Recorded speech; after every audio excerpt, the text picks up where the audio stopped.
This is Theory of Change. I'm Matthew Sheffield. Thanks for being here today.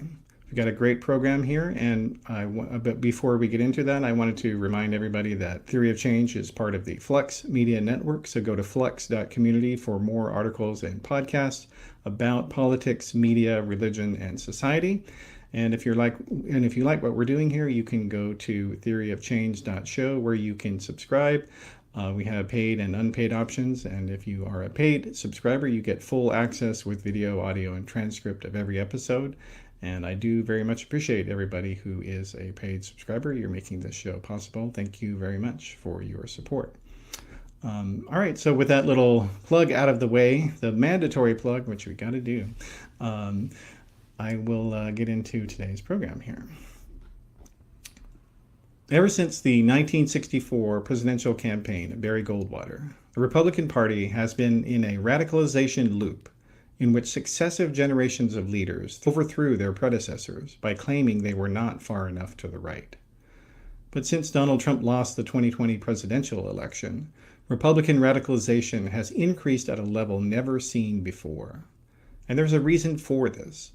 Older, white fundamentalist Christians are the overwhelming majority of Republican voters. According to a recent Pew Research Center study, 70% of people who voted Republican in 2022 were older than 49 years of age. Unfortunately for Republicans, their reliable core of voters is slowly dying off, and they're not being replaced because the number of people who are religious has been in decline significantly since the internet became commonplace. Trump and other Republican leaders have realized that the only way they can win elections without having to become more moderate is to whip fundamentalist Christians into a frenzy by merging conventional right-wing talking points about the economy and regulation with the previously fringe movement of QAnon, which itself is an outgrowth of the satanic panic that started in the 1970s and has never really stopped, even though it did fade away from the mainstream media in the 1990s. As you'll see in today's episode, right-wing media figures are literally telling their fan bases that progressives, transgender people, and anyone who stands up for human rights is a literal tool of the devil himself. The rhetoric we'll be playing today is so extreme and so disturbing that it's not often covered in mainstream media, which is a problem in and of itself. And joining me today to talk about all of these things are two different guests because we have a lot of material here to get through. I'm pleased to be joined by Julie Millican. She is a vice president at Media Matters for America, where she's worked for more than 15 years. Currently, she oversees partner programs and media accountability efforts. And also here today is Olivia Little. She is also at Media Matters, and she works as a senior investigative researcher and covers a number of different right-wing groups, but most especially a new extremist group called Moms for Liberty. So thank you for being here today, ladies. Thank you. Yeah, thank you. All right, so let's maybe just start off with you, Julie, to kind of give us, so you've been looking at right-wing media for 15 years.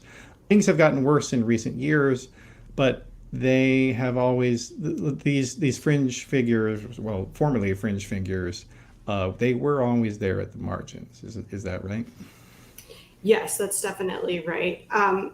Many years ago, during the Obama administration, for instance, you would start to see some inklings of these more fringe figures or just internet figures, internet websites like the Gateway Pundit, for instance, starting to have a little bit more influence over how the conservative media infrastructure at large was talking about issues. We saw back then that this type of commentary was intentionally kept in the background, but that it was obviously gaining some influence in certain circles.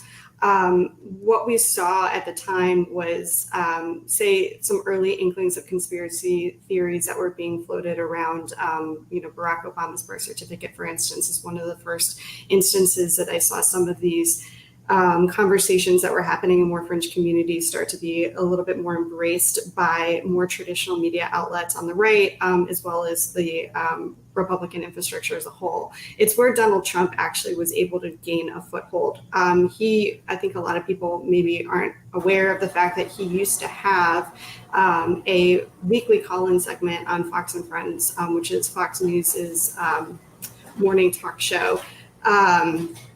And he would call in every week talking about the birth certificate. He at one point, I believe, if I'm remembering correctly, had a bounty out for it. He was going to pay people to find his original birth certificate. But this was something that was really embraced on the fringes and then started to kind of build a little bit of momentum, I think, for where we see both the media infrastructure and the Republican Party today. A lot of it has been fueled by the increased prominence of social media, particularly as a news outlet. It is allowed for more and more filter bubbles to form, people to get pushed to more and more extreme content. And, what this has kind of ultimately led to was a Trump presidency that was then staffed by the very people who had been pushing some of the more extreme elements before. And then it fully became off to the races from there, just like a race to the bottom, both within the right-wing media infrastructure and the Republican political apparatus that followed it. Mm-hmm. Yeah, and it's also the case, Olivia, that the Republican Donald Trump in particular, his White House and political advisors, they saw when the QAnon movement began, they saw that as a useful tool for them. And really kind of, tried to speak in code to it over the years. And, it's gradually become much more prevalent in their rhetoric. Would you say that? Mm-hmm. Oh, absolutely. I mean, it's, they understand that it appeals to the masses. And it's sort of this like easy explanation for a complex problem. So of course they're embracing it because it's useful. Yeah, and to jump in, if you don't mind, it's one of those things, going back to your point about the satanic panic. It's always about the children, right? That is something that the right has successfully weaponized for decades. And it's appealing to people because everybody, nobody wants to hear about children being harmed. Everybody wants to protect children from being harmed. And it's a gateway, I think, to kind of push people into more extreme positions, because once you get them on board with the fact that, or this belief that there's these global elites somewhere that are, in cahoots to harm children, like you can then start pointing the fingers at, well, it's these groups of people and they're the ones that are doing it. And they're not just doing that, they're doing all of these other terrible things. And it's a way to really push people to both embrace a political ideology that they may not have been involved with previously, but also just to embrace, more and more extreme beliefs, and, more and more extreme rhetoric and action that comes from that. Mm-hmm. Well, it's also that, the QAnon movement is kind of a sort of the final form of a lot of these Christian right rhetoric that we had seen earlier in Republican politics, and that it's easy to get people to focus on these fantastical, phantasmagoric conspiracies and Satan, imaginary stuff. The way that they're doing things currently with QAnon and some of this stuff is a continuation of how things were. I mean, like you look at Pat Robertson, he kind of really got this started in Republican politics by mainstreaming things like the New World Order conspiracy theory, when he actually wrote a book by that title, and was trying to push this extreme paranoia. And as he got older and had more media under his own control, like the mainstream media kind of forgot some of those aspects of him, and so but things have just gotten so much worse in terms of the level of extremism that you see in large-scale Republican and right-wing media outlets. So let's kind of we've got a bunch of different clips here to get through.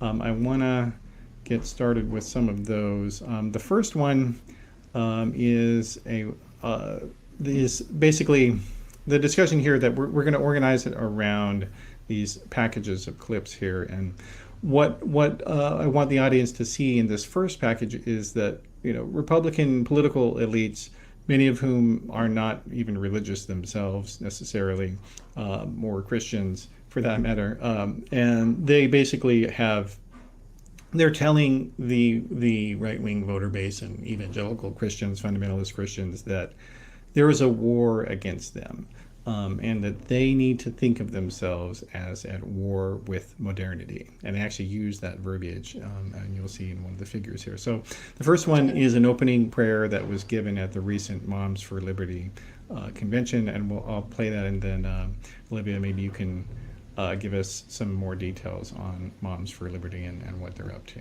We have one Father, and He's our God. He has called each of us here for such a time as this.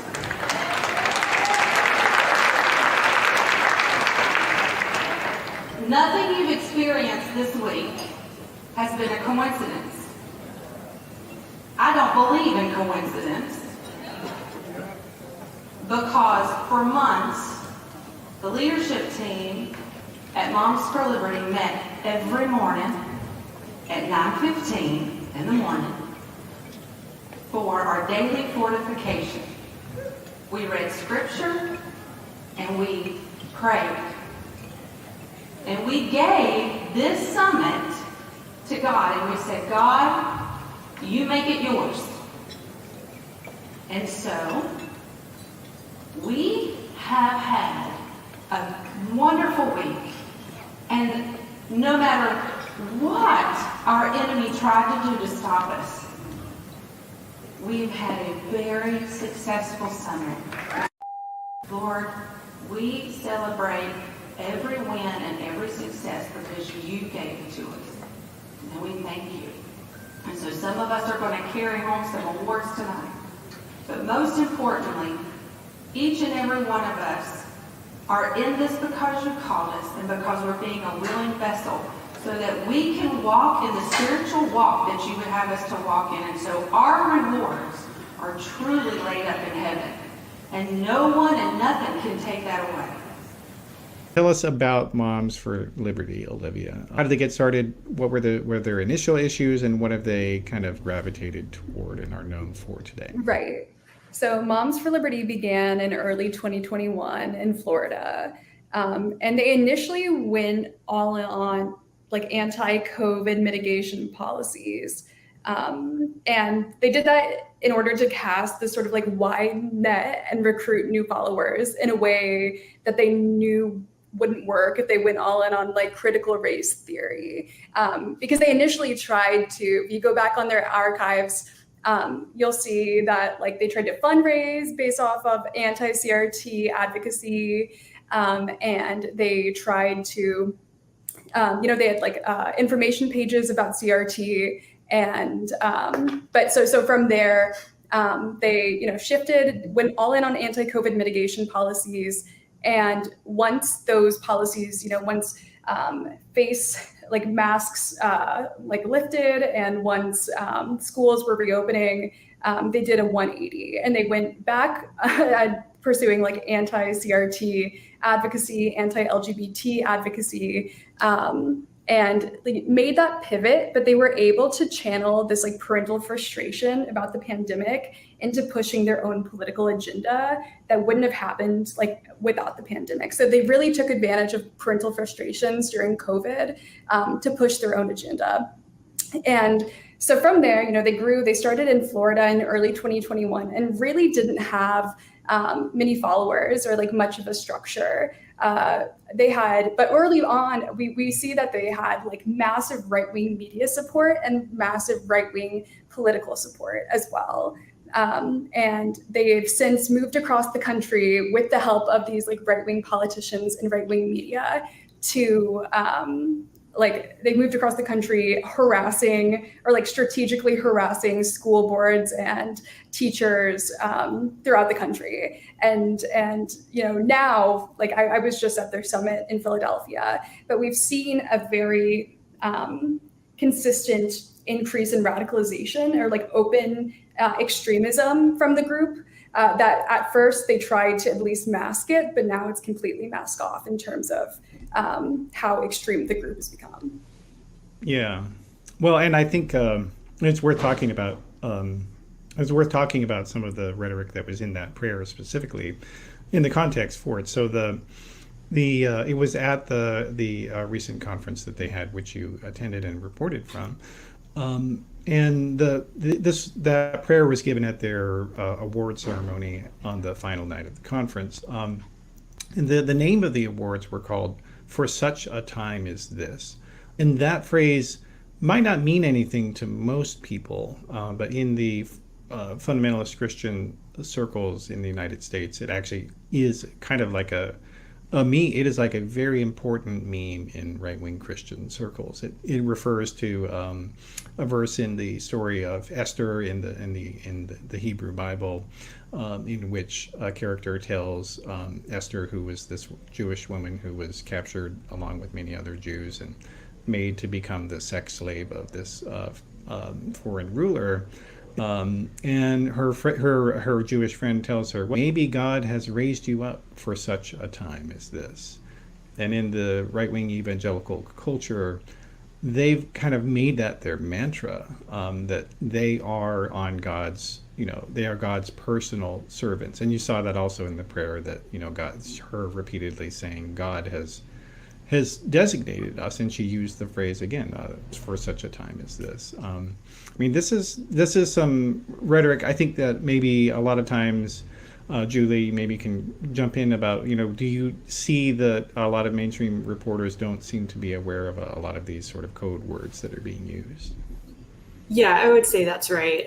If they are aware of it, it's certainly not being included in the coverage. I don't think the context about the religious extremism that's underlying a lot of the advocacy that we're seeing on the right these days is really being spelled out to people. I don't know, sometimes it seems like there's an aspect of it where the media is just generally reluctant to talk about religious extremism, especially when it comes to Christianity, especially when it comes to religious extremism on the right. They certainly didn't have a problem talking about religious extremism when it was coming from other religious groups. And we see the same type of reluctance when it comes to talking about acts of terror that are committed by people on the right, or like that are inspired by issues on the right, that not being described as acts of terrorism, whereas they would have been if they were religiously motivated from like Islam, for instance. So I think that there has been this general reluctance to either see the signs or at least contextualize the signs to a more mainstream audience that, is doing a disservice to people fully kind of understanding, the different codes that are being spoken, but also it's not even really so much in code anymore. They're pretty explicitly embracing a very right wing and more extreme than I think most would realize version of Christianity these days than they used to in the past. Like Fox News, for instance, their Fox Nation platform has like an entire prayer show. They've had segments on their weekend programming. They have a Faith and Friends concert series that was sponsored by the Museum for the Bible. They have, on Fox Business, they'll sell airtime to like Christian nationalist pastors to give sermons on the weekends. They've been pretty open, I think, in a way that belies the media coverage. I don't think it's like you have to worry about being accused of being biased or anti-religion by reporting on what these people are actually saying and doing. But I do think that this aspect is being lost. Yeah. And it is important for the people who are outside of that, worldview to understand this is what's coming for you, especially, if you are somebody who is LGBTQ, that, or somebody in your family or your friends who are that, these are people that are being directly, viciously attacked, pretty much 24/7 in right-wing media now.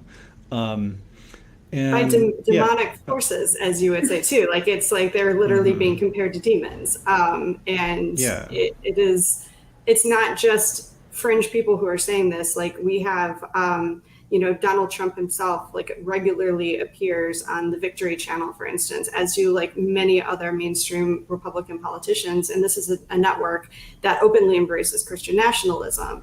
And this is the type of thing that they have a plan for what they will do when they retake control of the government, and they're pretty open about it. And for some reason, this just doesn't get covered. And people, broadly, I would say, who don't live their lives paying attention to what these right-wing figures are doing, or don't live their lives surrounded by, people who are more fundamentalist in their religious beliefs, they don't have any idea that this is going on or that this exists. And it's just kind of happening right under everybody's nose. yeah, I think that's right. And, and I think a lot of political reporters, I think, who came up, before the Christian right, was completely liberated by Trump, they basically have this antiquated and outdated understanding of the way politics works on the Republican side of things, because in Republican politics, right-wing media is so much more influential and so much more powerful than, let's say, progressive media is in Democratic politics. I think a lot of political reporters, Julie, I think they may not know how right-wing media is so much more important and significant than it is than progressive media is on the left. What do you think of that? Oh, that's absolutely the case. First of all, the right-wing media infrastructure is just massive. It is enormous. It is extremely well funded, and it's extremely well established. And they've also done a really good job in being able to take advantage of the opportunities that social media has presented as far as being able to spread and shape a narrative. The right-wing media is particularly good at making a lot of noise around issues, and they are in lockstep in their messaging often, and how they're talking about things and the things that they want people to be upset about.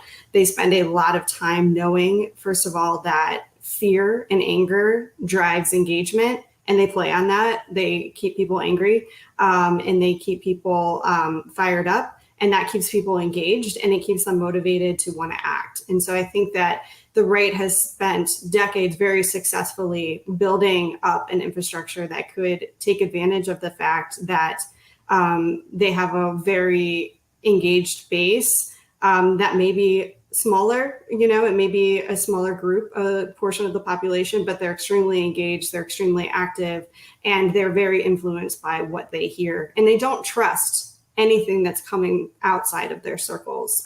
They very much are not going to trust information that's coming from a mainstream news source. They're certainly not going to trust anything that a liberal or a progressive or a Democrat has to say about anything. And so they are all listening to one very loud group speaking, from the same hymn book, more or less. And that has a lot of influence on how people behave and act. Yeah, for sure. And actually, to illustrate that point, we're going to go into another clip. This one is featuring Charlie Kirk, who is the founder of Turning Point USA, which is this extremely well-funded, I think over $100 million across all of his organizations, group that targets young people for right-wing radicalization, particularly young Christians. What changed is that an outgrowth of modernity, and we're living in this postmodern, post-structuralist, everybody gets to decide their own truth for themselves, this social contagion that is spreading the country at a rapid pace that disguises itself as transgenderism. This is yet another reminder that science is mostly fake.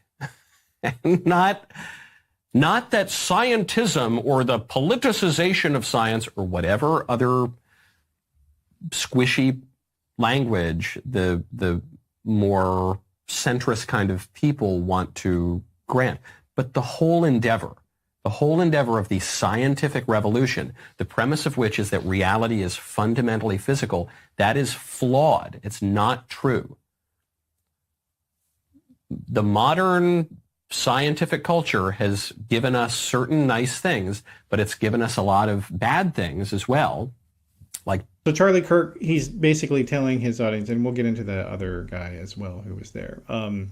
So Charlie Kirk is telling his audience of, basically white evangelicals and hardcore Catholics that they are at war with modernity, that everyone is out to get you.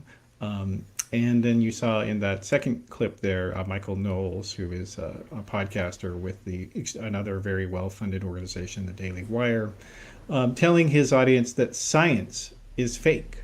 It's not real. Olivia, you've written about some of these people over the years. Tell us about Charlie Kirk's group and the Daily Wire and what they're trying to do here.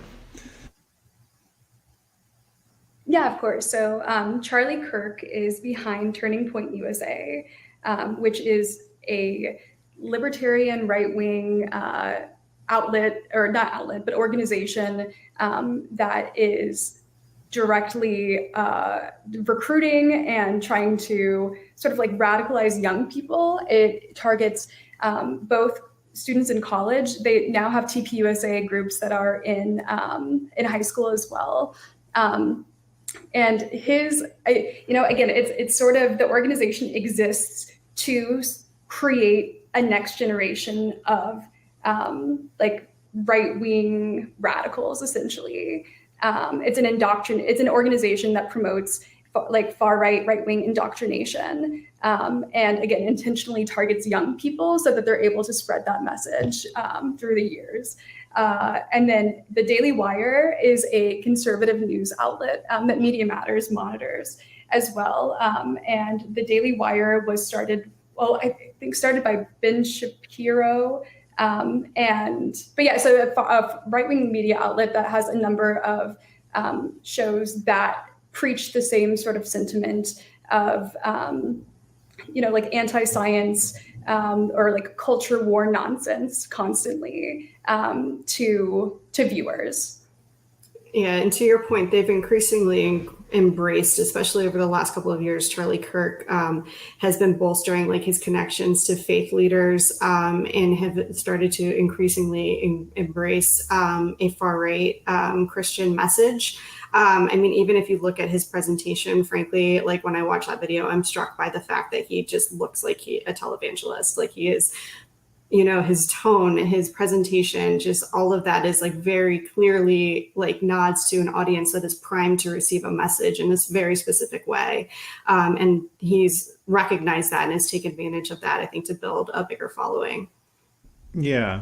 Well, and the other thing also about Turning Point is that they've been under a lot of pressure from the even further right, from this guy named Nick Fuentes, who is an open Hitler admirer and self-proclaimed fascist, who says that he wants to basically, eliminate non-Christians from America and to drive out Jewish people. Seemingly, that had talked about maybe not directly about killing them, but hasn't said that was wrong or something that he would oppose. He calls for a holy war all the time. So I mean, yeah. Well, and he's targeted TPUSA because he knows that the people who are going to these conferences of Charlie Kirk, they actually are very susceptible to his type of message because. It's like the metaphor that I use for this process of what's happening here with the right is that as their numbers shrink, it's kind of like when something is evaporating, that it becomes more and more concentrated over time, and even much more of the essence of that thing, but also in the worst possible way. And that's really what we're seeing. And in order to kind of counteract that. Kirk has become more and more extreme, much more Christian nationalist and apocalyptic in his rhetoric. What do you think about that, Olivia? You agree with that analysis? Yeah, I definitely agree with that, and I think it also aligns with what we're seeing from a number of groups too. TPUSA and Moms for Liberty collaborate often. They were a sponsor or one of the nonprofit sponsors at this past summit. But in the same way, we're seeing this like increased radicalization because actors on the right themselves are becoming more radical. They're keeping up with that or following lead to a point that I just like we don't know where it's going to end, because there's just this like everyone is getting more radical and they're just following other like right-wing figures lead, and that's both organizations and individuals. Did you want to add anything on that, Julie, before we move on? Sure, I would actually. I think one of the things that I find like interesting but also disturbing about that trend is that it seems like it's really accelerated over the last couple of years, particularly since the pandemic. How quickly people have become radicalized and how quickly they then push these organizations and these movements and these figures to be further and further to the right. It's not this type of like, it's not a slow creep to extremism. It's really fast, and it's heading to a place where I don't think any of us really want to think about what the end game is, because it almost feels like there's no bottom. Because at one point, some of the stuff that Charlie Kirk is pushing now around, demons and satanic influences and stuff like that would have not been considered something that would be embraced by a well-funded, right-wing organization and like the political infrastructure that supports it. But now, like, not only is it embraced, but he's chasing the lead of Nick Fuentes. Like, is that what's next? Is that what's on the horizon? Is they're just gonna, kind of keep going down that path because they feel like they, are increasingly responding to a base that's more and more radicalized, and so they have to continue to go that to maintain their power and influence. I think the trend that we're looking at is really disturbing, and it's really disturbing how quickly everything seems to be moving in that direction. Yeah, absolutely. And to that end, we've got another package of clips here that will show them more talking explicitly about some of these demonic things that they're telling people. And and it's easy for somebody, if you're not superstitious yourself, to look at this and just be like, oh, that's so absurd, it's so stupid, no one could believe that stuff. And that's you need to realize that's wrong.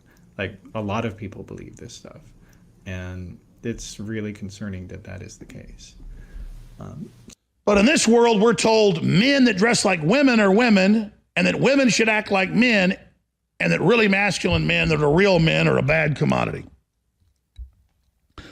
That's because an alien off-world force, it's spiritual, it's interdimensional, it has a transmission, it has a spirit, but it also has agents, aliens, demons. And they are working against us around the clock because they know we are about to go from our embryonic level to birthing into the next level. You were talking about something extraordinary, and I'd just love you to touch on that subject, because Sure. it's at least very interesting. I think that there has that a portal, a demonic portal, opened above the White House around the time that the Bidens moved in. This was brought to my attention by a Christian who lives in North Florida, who sent me a bunch of photographs and a bunch of documents, and also some notations in the Bible about portals. Isn't it odd how depictions of demons, how depictions of weird, ghoulish, devilish, demonic figures are always androgynous? They're never super-duper hyper-masculine chads. They're never beautiful, truly gorgeous women with classical proportions and representations of beauty. They're always androgynous. They're always trans. And the reason for that is that the devil hates human beings. And sexual difference is basically at the very core of human nature. The difference between man and woman, the complementarity of man and woman, is right there at the heart of human nature. And the devil hates humanity, and so he tries to cut away at the very core of humanity. Witchcraft and the occult is a real thing. Yeah. And there are portals to darkness, and you have to be vigilant about this. And that I believe that there are leaders. Wait, they made fun of that? Oh, the mockery, Jack. Who are you to say all? I mean, because, well, it's kind of interesting. they make fun of it because no one actually wants to say that out loud, that we're in the midst of the most consequential spiritual war, I think, of a millennia, right? No one wants to say that out loud. But I want to explain to you. So in that first clip, yeah, I mean, these people are telling their audience that trans people are demons. I mean, and it's like, it's almost unbelievable. Like, I mean, Julie, when you have talked to people that you know outside of work about some of these things, like, do they find it hard to believe that these things are being said in American politics by major figures? It depends on who I'm talking to. I come from a background where I actually have family members who, have gone down the Christian nationalist path and tend to espouse very similar things. But I also have people who have no exposure to any of this in my life. And then for them, it's absolutely just mind blowing. They think it's a joke. They think nobody seriously actually says this. And anybody who does say this is just on the fringe. And anybody who would be listening to them would obviously see that this is nonsense. And it's just not true. I mean, there's an audience for this. There's a lot of people who believe in this. It is spiritual warfare has become an extremely common talking point among mainstream right-wing political figures and right-wing media figures. As I mentioned before. And what is spiritual warfare? Depends on, again, who you're talking to or whose definition of it is. But essentially, there is this battle for your soul and the soul of humanity, the soul of America, because it's often very much framed around this idea that we are agents of God. We have been put here. God has given us the power. Government does not have, the ability to control. We are fighting these satanic forces of evil who are putting, the LGBT community on the map, who are, supportive of abortion rights, who are not, traditional women, who are not at home, et cetera. Like, there is just a spiritual battle for your soul and the soul of America that these people are waging every day, or they see evidence of this every single day. And that is what's driving a lot of the political conversation. It's also driving a lot of the actions that we see. I think Olivia could speak to some of this, even just how it manifests itself on a very local level. Like, Moms for Liberty has adopted a lot of this kind of spiritual battle framework in their messaging. And you would see this come up even when people were going to their local school boards to protest mask mandates. Even you would hear them invoking God in this and saying, this is, you don't have the right, it's God's will and God would never do this, and all this stuff is fake. So I think, Olivia could speak to some of how this plays out on the ground, but it's very much become a extremely mainstream position within the right and way of rallying their base and their community. Yeah. Well, and actually you gave a perfect segue to the clip, the next part of the clip here that I'm going to play, which is from a Moms for Liberty convention speaker. Why this is happening. Satan hates the image of God stamped on every human being. Therefore, Satan hates women because women bring forth the image of God. Now, we shouldn't be surprised by this, whether it be our Christian or Jewish brothers and sisters, because the Bible tells us this is how it will be. Genesis 3:15 reads, "And I will put enmity between thee and the woman, between thy seed and her seed. It shall bruise thy head and shall bruise his heel." We are not only bringing forth the image of God, Satan knows it's through us that comes his ultimate destruction. So, Olivia, who was this woman that was in the clip there? Yeah, so that's Chris Ann Hall, who is, a far right Christian nationalist, but her rhetoric. She was speaking at one of the general sessions at the Moms for Liberty Summit in Philadelphia, but her rhetoric was sort of mimicked by other speakers at the event, as well as like Moms for Liberty in general, as you heard both by her and the video we watched prior to that.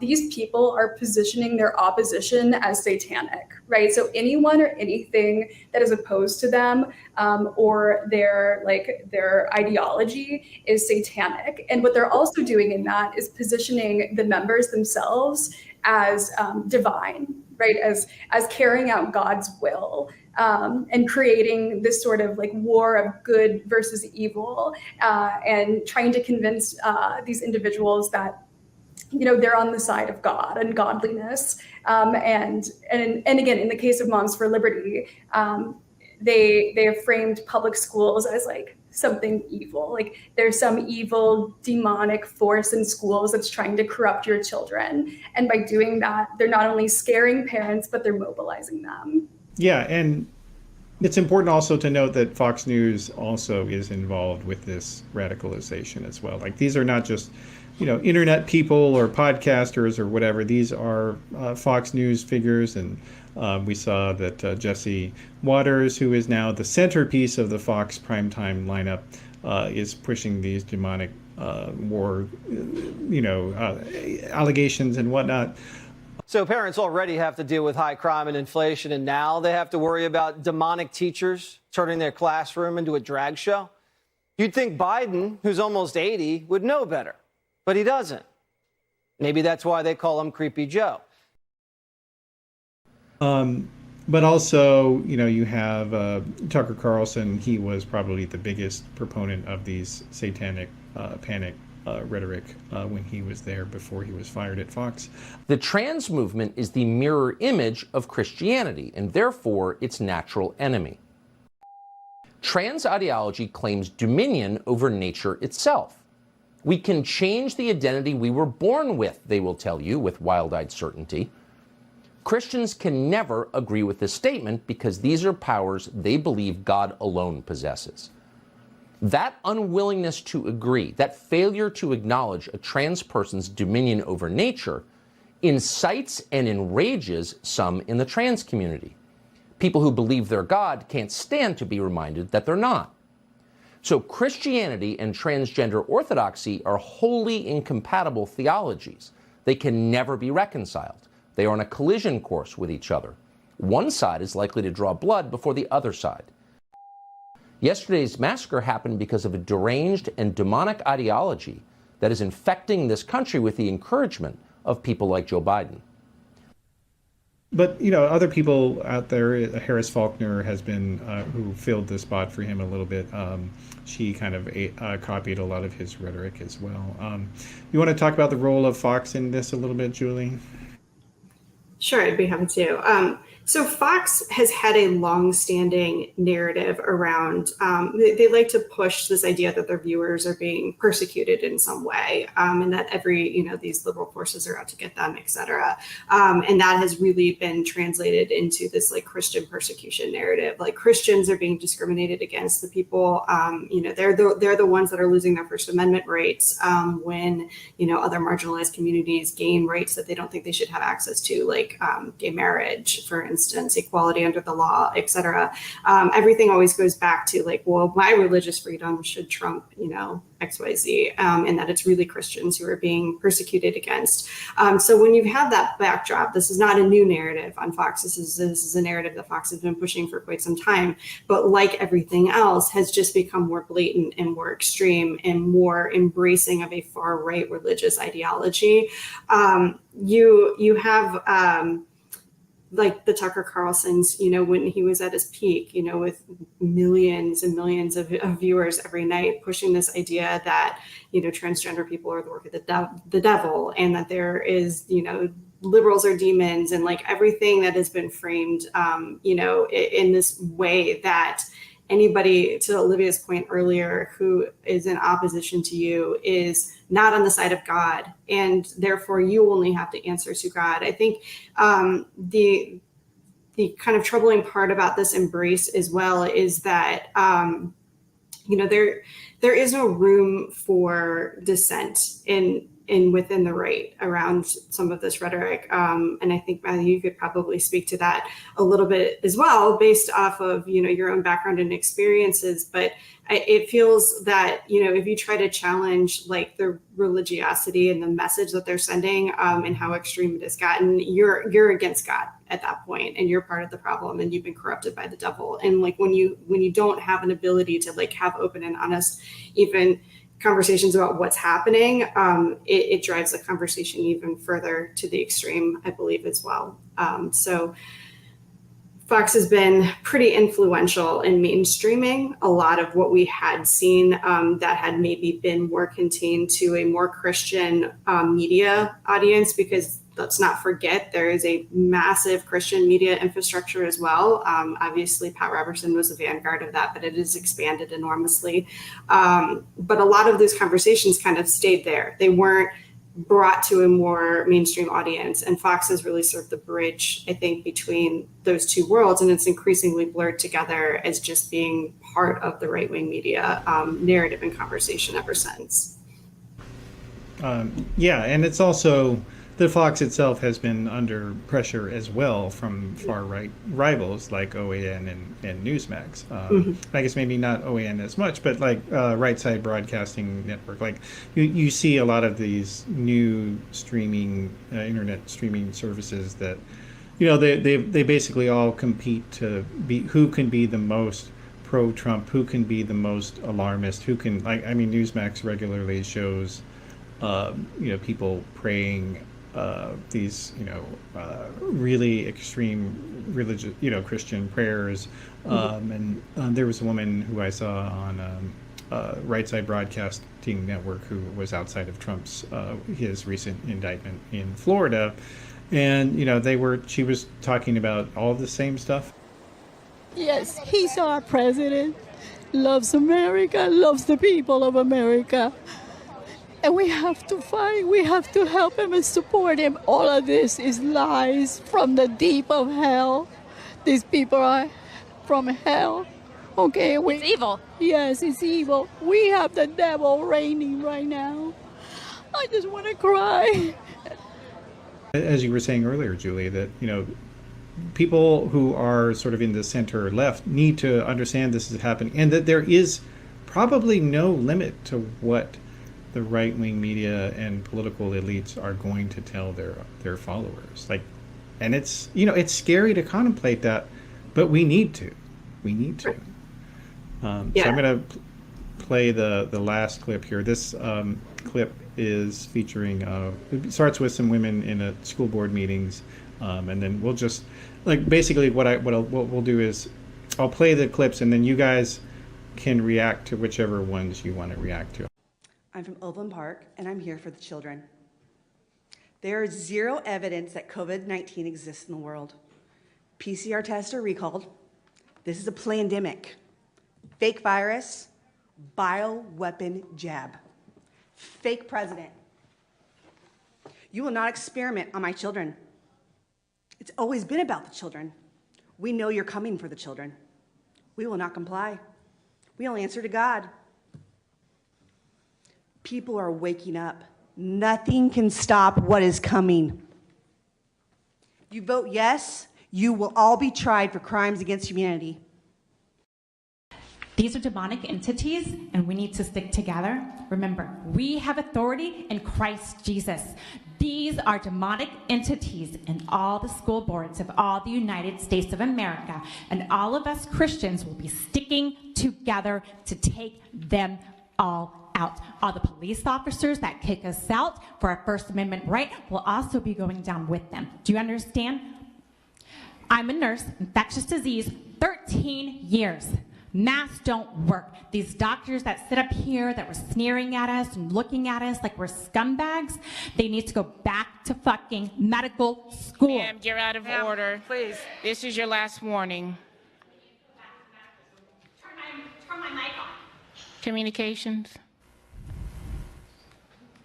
They need to remember, natural immunity is best. You are all demonic entities. Me, You are ma'am, going to be taken excuse down. Me, ma'am, The you've Lord. already had your first warning, and this is your last. She cannot speak anymore. I don't know what to say to you. There is always a bridge. There's always a reason. There's always a reason why something happens. Right? Yes. One of our moms in a newsletter quotes Hitler. Woo! I stand with that mom.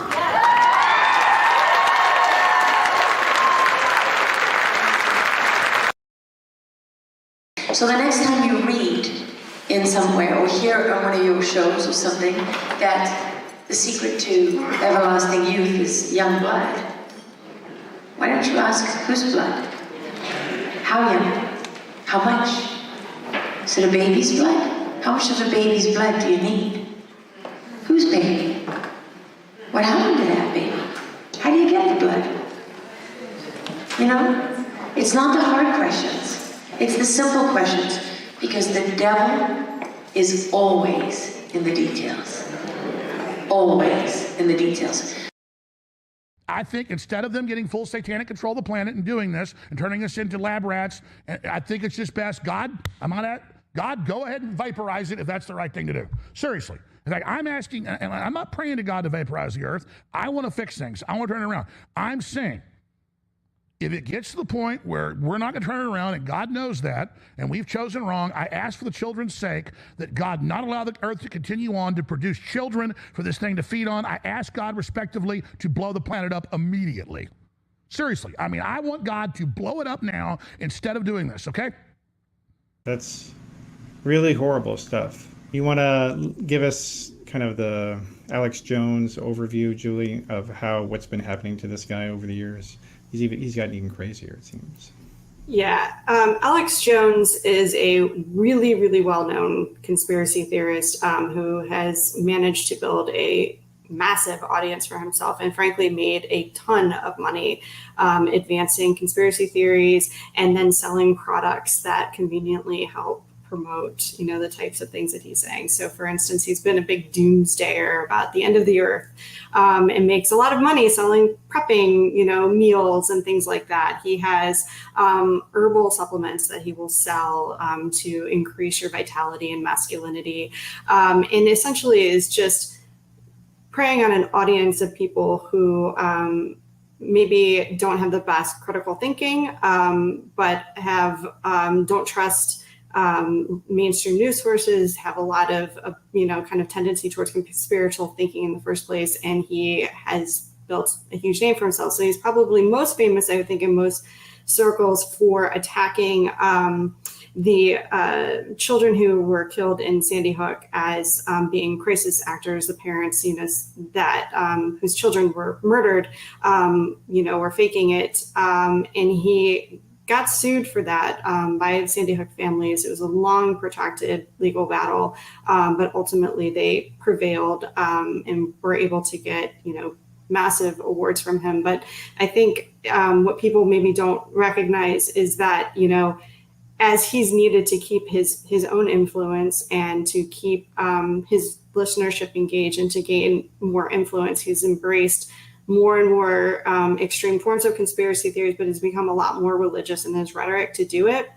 He's also become more mainstreamed, frankly. Like he had Trump administration figures were, very, very interested in what Alex Jones was saying back during the 2016 campaign.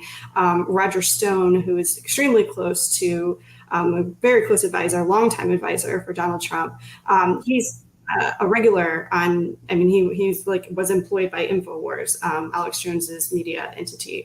And he had been on this network for years. He pushes the same conservative and right-wing conspiracies. It's very cynical. I don't think, they believe, well, at least Roger Stone doesn't believe any of this. He's a man who's famous for having Nixon tattooed on his back. This is, people who they started to get more and more mainstream embrace by the right. He's good friends with Joe Rogan. He's been on Joe Rogan's podcast. I think, has been influential in pushing Joe Rogan down a more and more explicit conspiratorial bent with his own thoughts and broadcast. Joe Rogan is a podcaster who really came from the MMA fighting world. Was, kind of started off, he was very famous for that, talking about sports, and, kind of started down this path of I'm just asking questions, questioning authority, to openly hosting and calling into Alex Jones's show. I think he even called in during the January 6th insurrection, to talk to Alex Jones. I mean, it's pretty disturbing that this is the type of rhetoric that so many people are listening to, but is also influencing more national conversation and position. And I think the thing that clip demonstrates too, the biggest, problem with all of this is that it's really laid the groundwork and created an environment where it's acceptable for followers to be openly advocating for or potentially even engaging in violence. And that is something that, we have been seeing time and time again. Obviously, it's been a lot of, lone, wolves with a gun, going in and committing atrocities. They're being inspired by people who are by the Alex Joneses of the world and people who are pushing that type of rhetoric. And it's only going to get worse the more extreme that they get. Yeah. Well, and it's important to note also that, like you mentioned, these mass murderers motivated by right-wing beliefs, that, within the kind of even further to the right of Nick Fuentes, you have people that they've created, they venerate these mass murderers and call them saints, just like, seeing themselves as sort of the early Christian crusaders against the evil, demonic forces. That's really what they're doing. And that rhetoric, there is no sort of centrist base of media or political power in the Republican Party. All the energy is in the gravitational force of the right is on the far right. And so what they want filters into everything. Even people who may not agree with that and may have never heard of these people. I think that's something that, having been, come up in my own experience as a former Republican, a lot of, a right-wing conservative media person, a lot of people that I knew didn't really, include myself, had no contact with these, extreme right-wing figures. And so they thought that they didn't matter. And that was ultimately what led me to leave the right, was that I realized, oh my goodness, these people, they set the agenda for the Republican Party. They're the ones who, have the base. That's where the base of the voters is. And, it's really awful stuff. And Olivia, you found the clip there of that we were playing there with from the Moms for Liberty there. You and I had some friends on the internet after after that clip came out. But tell us about that clip and what was going on there. Yeah, so that clip is from the closing banquet, or the night before, or the final night of the Moms for Liberty conference. And that is Tiffany Justice, one of the Moms for Liberty co-founders, going on stage and saying, everything happens for a reason, and then goes into, saying that one of the moms from a chapter quoted Hitler. Someone cheers in the audience, and she's like, I stand with that mom. But I thought it was really jarring that instead of apologizing and saying it was a miscommunication from the chapter, they doubled down on using an uncritical quote from Adolf Hitler on the front of a newsletter. And so that was Tiffany Justice once again, doubling down on that use and, failing to admit any sort of wrong, which is what we're seeing over and over and over, is that they are becoming more extreme because they fail to acknowledge that something is wrong, within the group, or that they've made a mistake. So instead of rejecting it, they just accept it and move on, which is increasingly radicalize the group. Yeah. If I may jump in there, Matthew, I was going to say, just to add to that, to get back to your point, very much at the beginning of all of this about, Donald Trump taking everything further and further to the extreme. I think that lack of accountability, lack of apologizing, and just going full force, there is no ability at this point for the right to back down on anything. And that, I think, also is something that, you see play out time and time again, what Olivia was just talking about. Like, they can put Hitler quotes out there, and it's going to be defended because anybody who criticizes them is obviously the enemy, and we will not back down to the enemy. And that is an adjustment. That is a change that I think has played a huge role in just how much more extreme and how much more extreme the voices are that are coming out of the right at this point, when there's no accountability at all, and there's no shared sense of what's just regular decency at this point. That's going to create a lot of problems, and that's what we're seeing play out time and time again. To your point and to Olivia's point about this earlier. Yeah, and it's that they feel like that apologizing for something awful that someone said is wrong. That in and of itself is the wrong act. And Olivia, there was a panel at the Moms for Liberty event, and I guess you were not in that one, if I remember right. You guys weren't there for that, but it was like there was this panel where they discussed the idea that you should never apologize for anything. Can you tell us about that a little bit, please? Yeah, and the speaker at this panel was actually Christian Ziegler, who is the husband of one of Moms for Liberty co-founders, Bridget Ziegler, and also the chairman of Florida's Republican Party. And he basically told the audience that, never apologize, because obviously for a number of reasons, but I think for them, they think it shows weakness is one part of it, but two, they just never want to be wrong. And I think that's caused so many problems, not just within the organization, but I think it's a tendency of different right-wing, individuals and organizations to not apologize.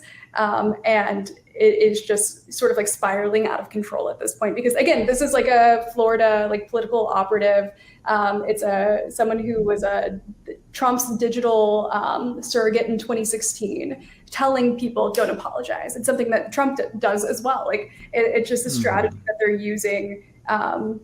And I think it's really alarming, especially in the context of uncritical Hitler quotes too. That should be a no-brainer of an apology, and even then they can't do it, or instruct not to do it. Yeah, and also that the audience, several of the audience members, just at the mere mention of Hitler, whatever the person she hadn't even gotten to the point about I stand with that mom or whatever, quoted Hitler. Woo! I mean, that to me is the most shocking part of that clip, where that they were applauding such a thing, and there is also another religious aspect of this, and as somebody who was born and raised as a fundamentalist Mormon, there is this very strong tradition in reactionary Christianity that it would be, you have to regularly contemplate dying for Jesus. You personally need to think about that. And Jenna Ellis, who was one of Donald Trump's election heist lawyers, she has as her pinned tweet up there that if they try to cancel Christianity, I will not bend, I will not break, they will have to kill me first.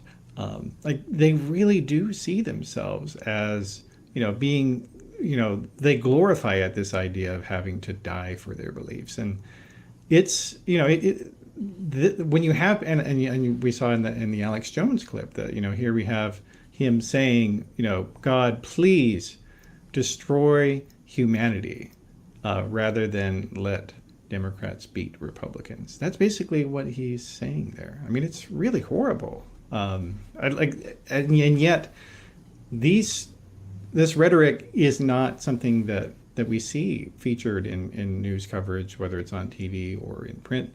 Like a lot of the reports that came out of the Moms for Liberty Summit, and they didn't mention this stuff, and they heard it being said, like that prayer that we showed earlier. All of these reporters were at this event.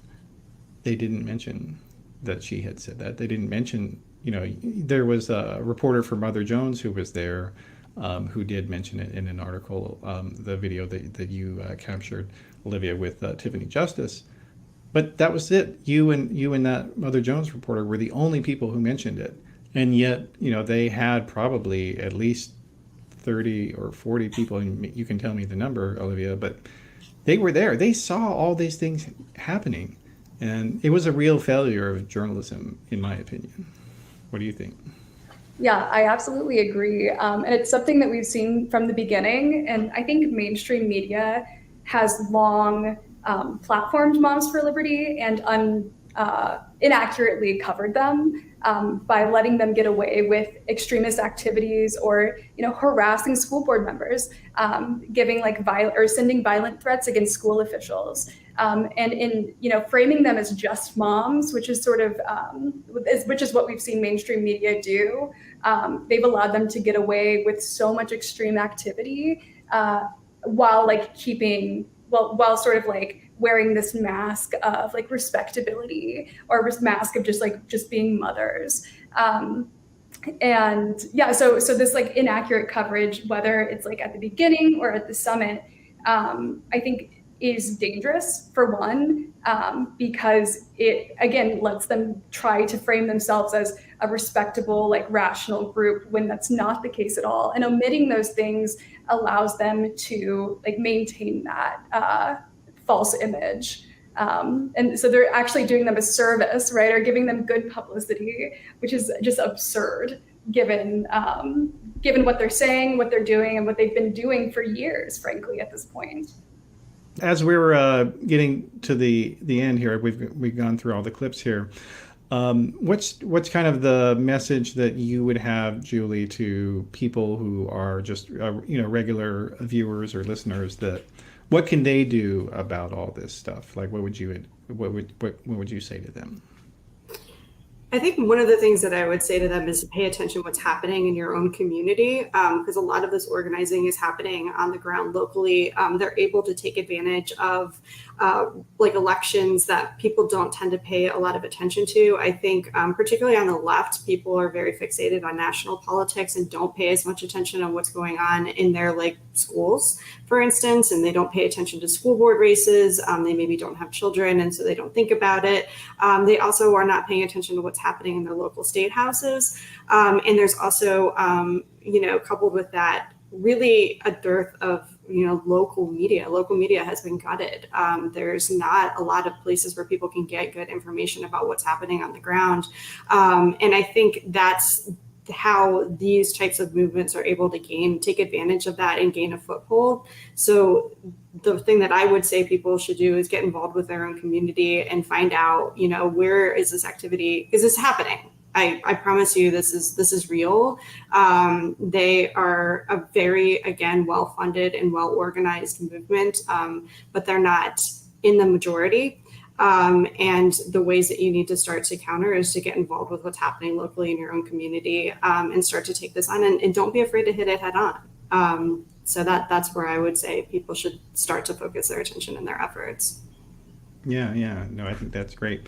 All right. Well, Olivia, were there any aspects out of Moms for Liberty that when you went there that you think we haven't talked about here that might be worth leaving the viewers and listeners with? Well, I think we've covered a lot from the summit, but just to jump off of Julie's point, and something I even observed there is that they're not as big as they say they are, right? And we know that. An early Washington Post article had one of the co-founders talk about how they include Facebook likes and Facebook members in their group totals, which is just a totally inaccurate and inflated number, which, it makes people and people on the ground feel sort of powerless. But there is hope because they're really not that big. They're just really loud and have a strong political, infrastructure backing them. But, combating them or pushing back against their, frankly, bigoted policies and advocacy is not insurmountable. It's something that you can do, and you shouldn't be intimidated by them because they lie all of the time. Yeah, no, that's a great point. And also, what you said about not being intimidated as well. That's the goal of these groups, is to so pollute the political discourse, to make people who have, who are decent and normal, and support human rights to just be so disgusted that they leave, that they cede the battle to these radicals, and we can't do that. We can't do that. That's 100% right. Yeah. All right. Well, so let me just put up both of your info on the screen here. So this has been a great discussion. Appreciate both of you being here for it. So Julie Millican is on Twitter at JMillsDC. That's JMILZDC. And then also, Olivia, you are on Twitter as well. And yours is Olivia Little. So I don't have to spell that one out for people, hopefully. But yeah, so thanks so much for being here. It's been a great discussion. Thank you for having us. All right, so that is the program for today. I appreciate everybody for joining us. And if you liked what we're doing, please go to theoryofchange.show, where you can subscribe. We have free options on Patreon or on Substack. And then if you are a paid subscriber, you get full access to the archives with video, audio, and transcript of all the episodes. And then I also encourage everybody to go to flux.community for more articles and podcasts about politics, media, religion, and technology, and how they all intersect with each other. So please check that out. And I thank you very much for being here, and I'll see you next time.